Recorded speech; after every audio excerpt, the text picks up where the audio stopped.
ভারাক্রান্ত হৃদয়ে এখানে উপস্থিত হয়েছে। দুর্নীতি দমন কমিশন আমার বিরুদ্ধে অভিযোগ এনেছে দুর্নীতির।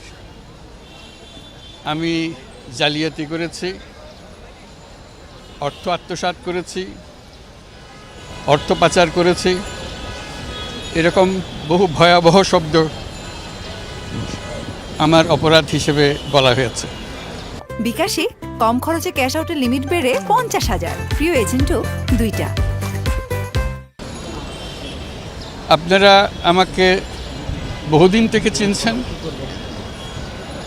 এই অপরাধগুলো আমার গায়ে লাগানোর মতো অপরাধ কিনা এটা আপনারাই বিবেচনা করবেন, আগে যেরকম আপনারা বিবেচনা করেছেন। আমাকে বলা হয়েছে আমি সুদখোর, বহুবার বলা হয়েছে, আপনারা সেটা গ্রহণ করেন নাই। কারণ গ্রামীণ ব্যাংকের মালিক আমি না। সুদ যদি গ্রহণ করে থাকে সেই গ্রামীণ ব্যাংকের মালিকেরাই গ্রহণ করেছে।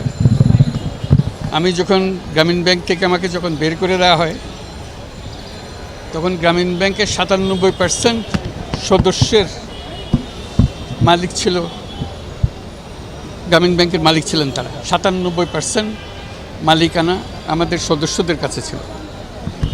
সুদ যদি গ্রহণ করে থাকেন তারাই গ্রহণ করেছে। আমি একজন কর্মচারী মাত্র, সেটা আপনারা জানতেন। আমি গ্রামীণ ব্যাংকের মালিক ছিলাম না কখনো, কাজে আপনারা সেটা গ্রহণ করেন নাই। আমাকে বলা হয়েছে আমি গরিবের রক্তচোষা, সেটাও আপনারা গ্রহণ করেন নাই।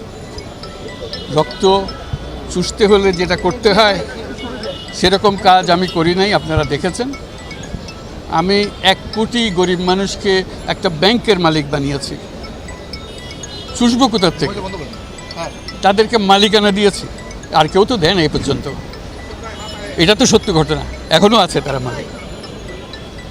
বলা হয়েছে আমি পদ্মা সেতু বানচাল করে দিয়েছি, সরকারের টাকা, অর্থ ওয়ার্ল্ড ব্যাংকের টাকা বন্ধ করে দিয়েছি, আমাকে পদ্মা নদীতে 2বার চুবানো দরকার, বহুবার বলা হয়েছে, বড় বড় অনুষ্ঠানে বলা হয়েছে। আপনারা সেটা গ্রহণ করেন নাই। আজকে যে অভিযোগ এনেছে সেগুলো একই নিয়মের, একই কাহিনীর অন্তর্ভুক্ত।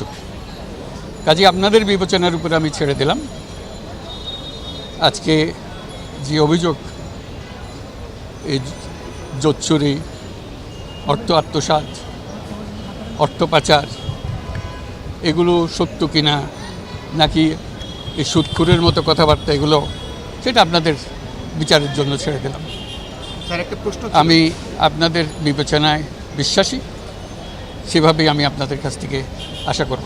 স্যার, একটা প্রশ্ন ছিল যে এর আগে যে সমস্ত নোবেল জয়ীদের সাজা হয়েছে, মারিয়া রেসা বলেন ফিলিপাইনের, আলেস বলেন বেলারুশের, যে দেশগুলোতে সাজা হয়েছে সে দেশের আদালতগুলো নিয়ন্ত্রিত, ওই দেশের সরকার কর্তৃক নিয়ন্ত্রিত।